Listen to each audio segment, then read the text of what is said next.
Welcome to episode 119 of the NRT Now podcast. I'm your host, Jake, and this episode is going to sound a little bit different from our normal style. A few weeks ago, I was invited to be on set with the film series The Chosen while they were filming the scene of the feeding of the 5,000. I just posted that video of what that day was like, so head on over to YouTube and you can see what that whole experience was like. While we were there, we had the opportunity to chat with a few people that are involved with the production. It was more of a press conference style, so in this episode, I will be re-asking the questions, and then we'll hear their responses. Before we get to the interviews, I just want to give a special shout out to Willie from KLTV and Landon from CW33 here in Texas. We all kind of collaborated in getting this content to you, along with all the people from the crowd that were asking a question here or there that we didn't get names for. Just want to make sure that they get the acknowledgement for the collaboration here. And if you haven't already, make sure that you are subscribed or following or whatever that looks like on your favorite podcast platform. And with that, let's head to the Chosen interviews.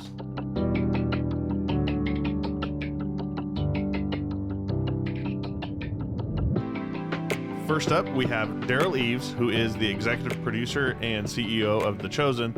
And the first question that he was asked is, how did this whole feeding of the 5,000, over 10,000 plus extras, how did this whole thing come about? Part of us about The Chosen is like getting people involved and really having them feel a part of it. The way that season 3 got funded, where people were able to pay it forward and unlock it for other people, and when they buy merch, it really helps, the project get along. And so we thought, hey, if they hit a certain dollar amount, why don't we just bring them here all together? And so we actually have well over 10,000 people that will be here over the course of the next couple days, and really help us put off an amazing production when it comes into feeding the 5,000. The Chosen is the largest crowdfunded production to date.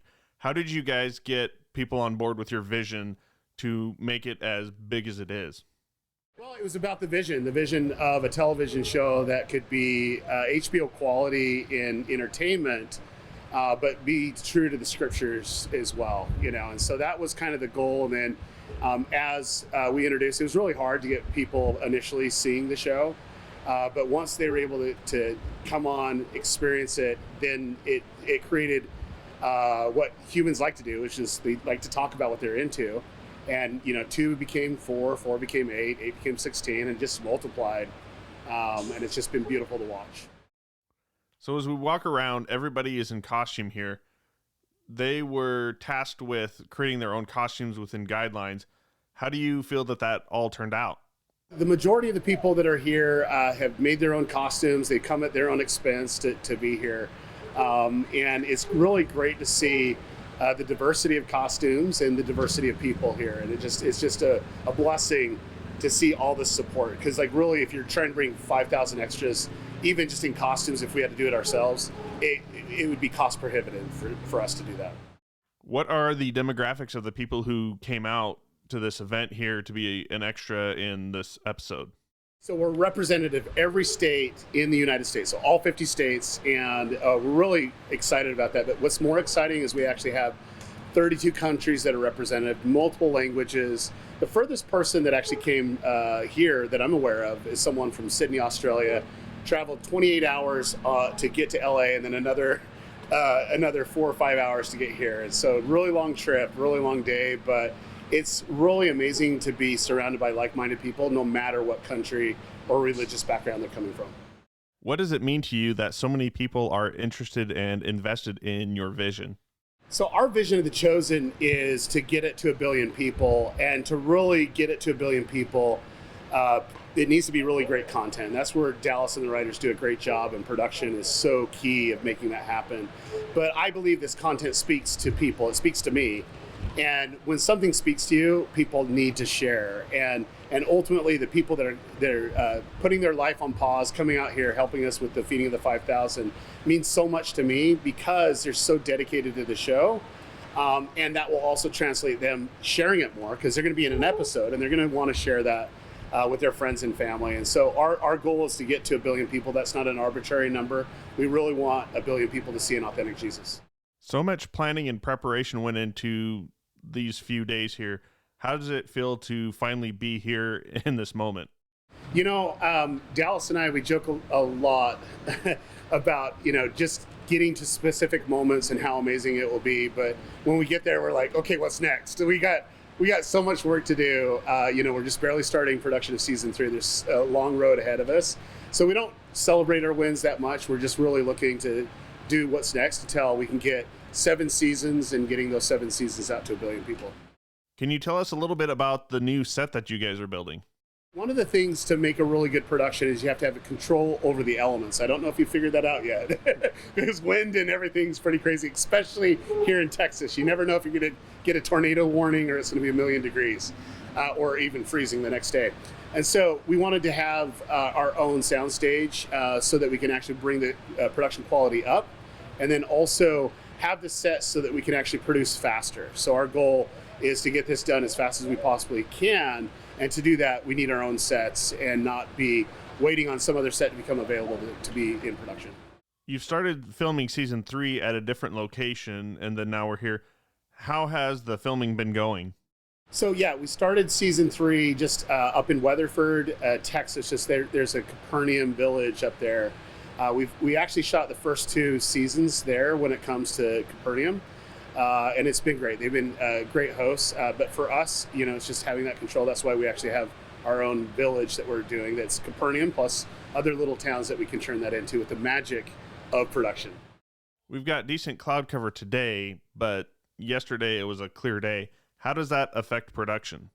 Little havoc. I think the biggest thing for production is consistency and continuity, right? And having it without cloud coverage there yesterday and today, it's going to have some challenges, but ultimately it's taking and dealing with what we have and making the best product we possibly can.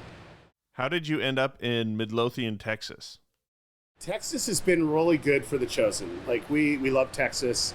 In fact, Dallas moved his whole family here to Texas, and we really love that. I think for us, it's like when we envisioned making the show, there wasn't too many places in the world that we thought would actually be the best place for it. The topography here in Texas is very similar. The weather is very similar too in a lot of aspects. And so I think for us, it was a no-brainer to come here. And the state has been so good to us in the sense of helping us with all the small little details that we need that most people don't think about production that we actually need. You mentioned the topology. What is it about the topology that makes this location so ideal? As you look out there, you're going to see a lot of cedar trees and a lot of, sporadic life. It's like a little bit of desert, but not, and so on. And Texas, right here on the Salvation Army camp, is just been beautiful. And the Salvation Army has been wonderful to let us have access to the 900 acres that we can go get different scenes, and literally the topography changes, around these 900 acres, and it's just beautiful. Because like one time we might be in Galilee and we can see the Sea of Galilee, with of course some VFX, but it's just beautiful to have the diversity of topography here. At this event here, you've had artists like Big Daddy Weave and Micah Tyler here to perform, and in seasons past and events past, you've had different artists come out to just be a part of this series. Can you talk about the impact of Christian music in the series and what the series is doing? So one of the things that's really important for us is doing something a little bit differently with Christian media. This isn't really a Christian media project, but it could be perceived that way because we're covering, the life of Jesus Christ and his ministry. And ultimately, if you look at all the different content out there that was kind of Christian content, they did their best. And for us, we wanted to do something different. We wanted to do something fresh. We wanted to really speak to the culture of the first century, but also speak to our generation now in the world. And so luckily we have some amazing music direction that happens on the television level. We have Dave Hasseltine and also Matt Nelson that really brings instruments from first century in and mixes it, blends it for the new world, for the world today. And it's just beautiful to see that. And then for us, music is just the core of the show. It brings emotions up and really can emphasize. And so when we were thinking about gathering people together, we have so many fans and friends out there that are artists. And I think the most important thing is Dallas is actually inspired by them. He's inspired to create the show based off of the lyrics of their music, and it's so interconnected to his creativity that it was a no-brainer to have him here, and it's a no-brainer to really have amazing music in the show itself. So over the course of this whole experience, there will have been 10,000, 12,000 plus people that have come through here. What do you hope that people take away from this experience when they go back home? So I would like everyone here that was able to come help us do production of season 3 of the Feeding of the 5,000 to walk away by remembering this experience, whether it was hot or cold, the wind was blowing. I want them to remember what happened 2,000 years ago when I was watching 5,000 extras be a part of, the epic moment where Jesus was really ready to feed them both spiritually but also physically. And I just was looking at it and just start counting people up, and I'm like, man, that is a miracle. That is something that actually happened. And I do believe in that. I believe that actually happened. And I want people to walk away feeling like they experienced it, and when they get back to the Bible and get into that verse, that they'll see it a little bit differently because of their experience here. And hopefully it will deepen their relationship with Jesus Christ and really deepen their relationship with God. What goes into directing 5,000 people? So directing 5,000 people all together, you have to have a Catherine. Catherine is one of our team members that is basically leading up our special project here. But realistically, we have hundreds of people that are doing their part. And this is the most important thing, is we need everyone to do their part. It's not just one person. It's not just me. It's not just Catherine. We just need to coordinate as one body, one team. And it's just been beautiful to watch, just volunteers coming in and people that are working with our staff to see the impact that they're actually having on people's lives right now. Since we've been here, we've been hearing things like Team Green here, Team Orange there. Is that coordinating different groups of people, or what's that all about? So coordinating 5,000 people in film, it would be very awkward to try to get everyone all at once. And we do that. There's actually a part of the day that we'll have all 5,000 together. But it's more, hey, if we needed just a small segment, we could just take them in different sizes. So we thought, hey, what if we brought them up in about 300, 400 people sizes, or even more to a couple hundred or a couple, 500 or whatever, and really have them impact the show. So at different times where they're getting the angles of the camera and the shots depends on the size, and ultimately they're able to expand from there. With all the people coming through here, can you talk a little bit about the safety preparedness that went into this event? Whenever there's a big gathering of any size, you always have risk because of so many people being here on set. And so we're really grateful for the city of Midlothian, the fire department, the police department. They've been really cooperative to really help us be prepared. And also, if there is an emergency, that we have qualified people here on set. And we're just truly blessed for the city of Midlothian, especially those that volunteer and keep us safe. What does this mean for you to just see this whole thing unfold? So one thing I love about the show, The Chosen itself, is really seeing how it impacts people. It's been really a blessing to see people, what the show means to them, and to be able to talk with them in person. Rarely we get to have this happen, but having this type of meetup, we get to hear how it's impacted them, how they were able to share it, how they discovered the show, what character really impacted them in so many different ways, and how it speaks to them. And so for me, it's like coming home to a family reunion. It's coming home to people that actually believes in the same Jesus that I do. Your shirt says 5 and 2, and we've been seeing this 5 and 2 a lot around here. Can you explain what that's all about? So the shirt, we got 2 fishes, 5 loaves. That's the whole thing about Jesus' miracle. He's expanded that to feed 5,000 people. But here's an interesting fact. They only did 5,000. They only actually tracked 5,000 men at that time, just in first century how they did it. It was more like 10,000 people because they had kids and women and so on and so forth. So he fed a lot more, but only 5,000 got credit, I guess. So now we have Amber Shayna Williams, who plays Tamar in seasons 1 and 2, and as she lets out here in season 3 as well. And the first question that she was asked is, what is it like being in Midlothian for the filming of this episode here? It's so great And especially today, because we have all of the fans out here, all of the chosen army bearing this heat with us for the past 2 days. It's amazing. Midlothian is such a kind, warm town, so it's really nice to be here, and they got us all set up really great out here. Tell us a little bit about what it's like working with all these people who are just so dedicated to this project. It's beautiful. It's like a family, and you hear that a lot about a lot of productions, a lot of projects, that it feels like a family, but this really does feel like a true, loving, warm family. From the moment I first came, which I was on set for maybe 3 days, I felt sad when it was all over. I was like, who are these people? Why are they so kind and so amazing? And that's from everyone, from the PA, the director, the writers, the grip, and all of the actors, of course. And so it's been an amazing, unforgettable experience. So how did you prepare for a role like this? Tamar is the only Gentile in the group, so she's the only one that's not Jewish. And of course, I had to do some dialect training for her as well. But what really got me is I had to really put myself in the place that she's been in.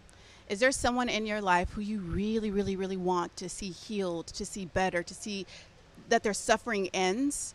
And there was definitely people in my life who I felt that way with. And I put myself in her shoes, and it inspired me. And honestly, that was my first day on set, actually. They came in with the hard-hitting stuff on my first day on set, and it touched me. Jonathan really helped, too. He has a light inside of him, and Jonathan, who plays Jesus, and he connected with me right before that scene started, and it was just instantaneous. How has playing this kind of role affected you personally?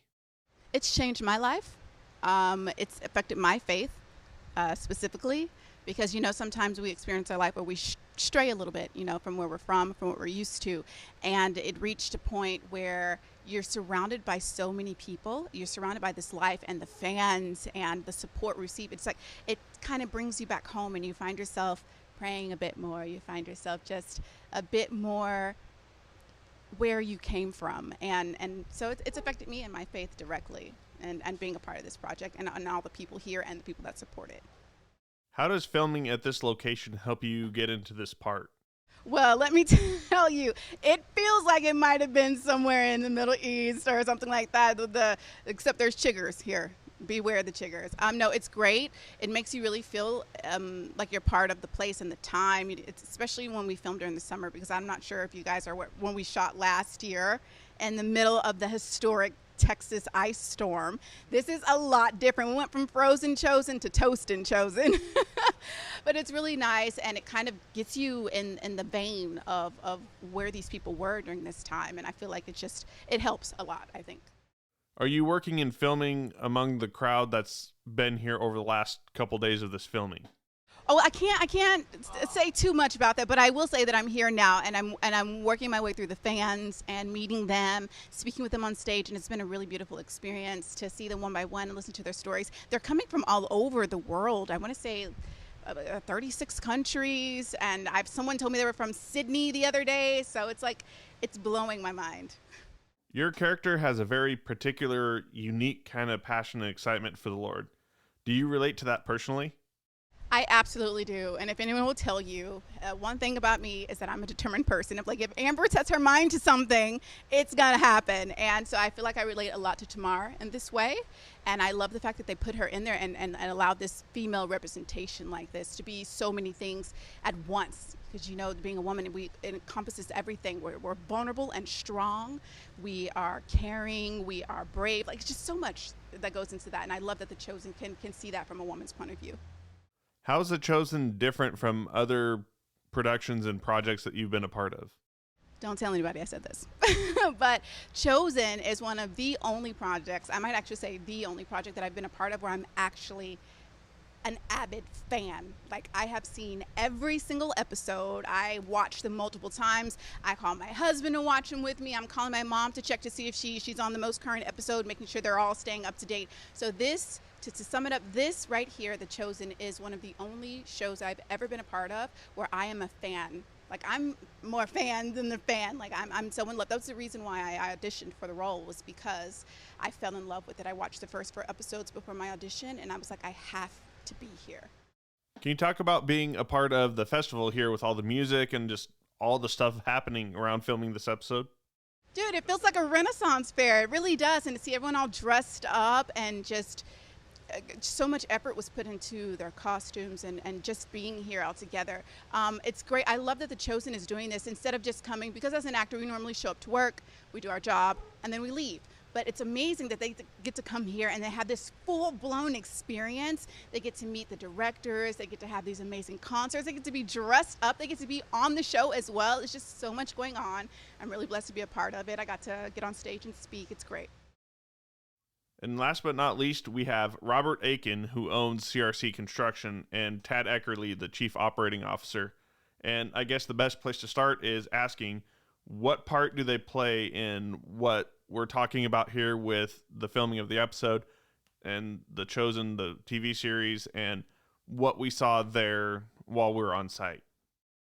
We have two specific construction projects with The Chosen that we're contracted with. One is a soundstage, and the other is faux Pernem. A little bit about the soundstage. It's not just a single soundstage. It's an actual film campus. A lot more than just a soundstage. For example, when you film, you've got to have mill space. You've got to have a place for all your props. You've got to be able to make all your sets. You've got to be able to do hair, makeup, wardrobe. All those things are an integral part of filming. And so that film campus is not just the soundstage, which is a huge important factor. That soundstage allows them to film in inclement weather, when there's planes flying overhead, and film effectively. But it's all those auxiliary buildings that really make it a film campus. Talking about the faux Pernem set, it's always challenging making a first century village. A lot of people have been making them recently, so we're trying to figure out the best way to make a first century village that meets IBC, International Building Code 2018 standards. Between the soundstage and faux Pernem, what does it take to make all of this happen? You know what? It takes a lot of critical thought. It takes a lot of patience. And it takes the right vendors and subcontractors. One of our major subcontractors is HTX Dirt, and they are all the ownership are believers, by the way. But we're also trying to tap into, by the way, our local skilled Texan labor forces, specifically small businesses. And come to find out, a lot of those guys are believers as well. So it also takes a lot of grace. And it also takes a lot of favor to put this together. So, talking about that Texan skilled workforce, on any given day right now, we've got about 135 people on the film campus and between 85 and 120 people on the set building that faux Pernem. So a lot of skilled workers, a lot of that skilled Texan workforce, and we're excited to have them. Excited to have some great subcontractors. And we just push hard every day, get up every morning and see what we can do more. So once all this production is done here with The Chosen, is this soundstage going to stay, and is it going to be able to be used by other productions in the future? Absolutely. That's one of the challenges in the industry that we have to overcome. That is a semi-permanent structure. So a Tedlar tension fabric, it is, for all intents purposes, it is Burbank Studios, tilt wall, up and now in the middle of Midlothian, Texas. Yeah, that tension fabric structure it has a 50-year lifespan, 50-year warranty. So it's a great structural building, and in fact, it exceeds the warranty on most of your homes. So we're pretty excited about that. One thing that's neat about that is we've done a lot of sound attenuation properties in that. I believe, I could be wrong, but I believe it may be the first purpose-built soundstage in the state of Texas. We've got a lot of refurbished warehouses, refurbished hangars, things that are turned into sound stages, but purpose-built from the ground up. This may be the first one in Texas, and we're pretty sure it's the first tension fabric soundstage in the world.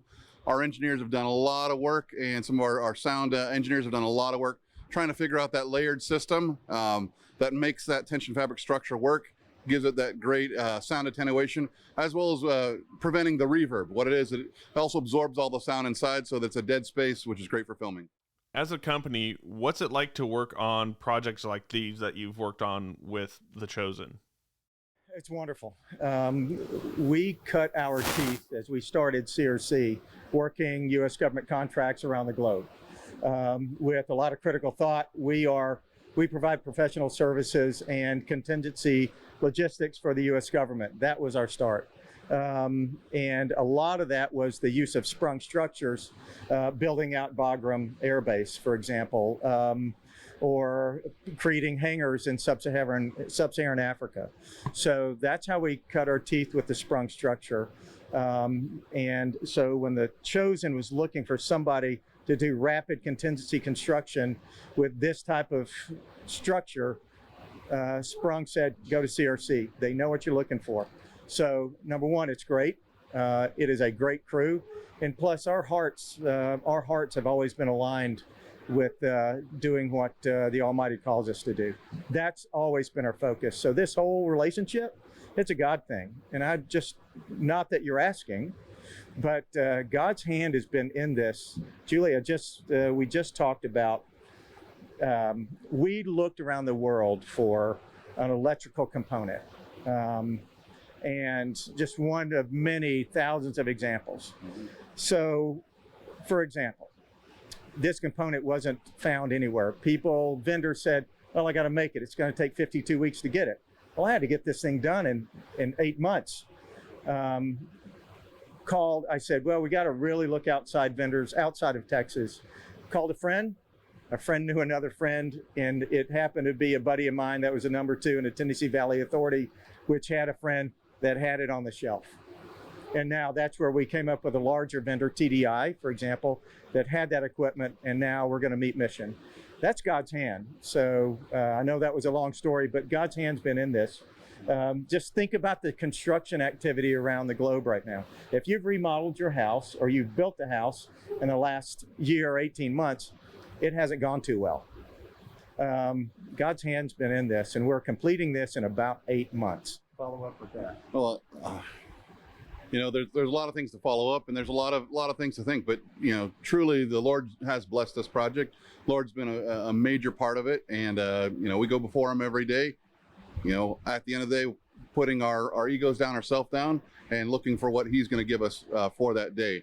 But what's interesting is, Rob mentioned we have a bit of a military background, and the film industry runs a lot like a military unit. There's a lot of organization, making sure everybody's following the right chain of command, doing their job. Everybody's got to do their part for the whole machine to work. And so it was really a good fit between CRC and the Chosen, beyond the faith aspect, just the understanding of how the film industry works and how we work as a company. And that's been exciting to see that mesh of different industries, different abilities, and the Lord put it together.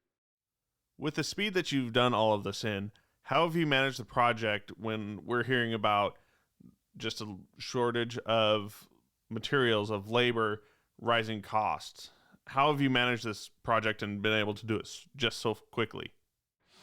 Yeah, typically a soundstage is going to take between 18 and 24 months to put up. We've put up a soundstage and the rest of the auxiliary campus, and we're also simultaneously building the faux Pernum that you see behind us.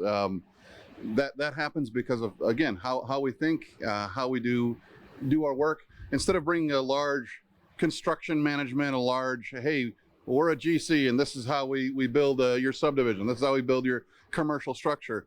Rather, CRC comes at it from a project management standpoint. We look at how we can compress the schedule. We look at how we can find the right subcontractors to augment our labor and workforce to make sure we do it right.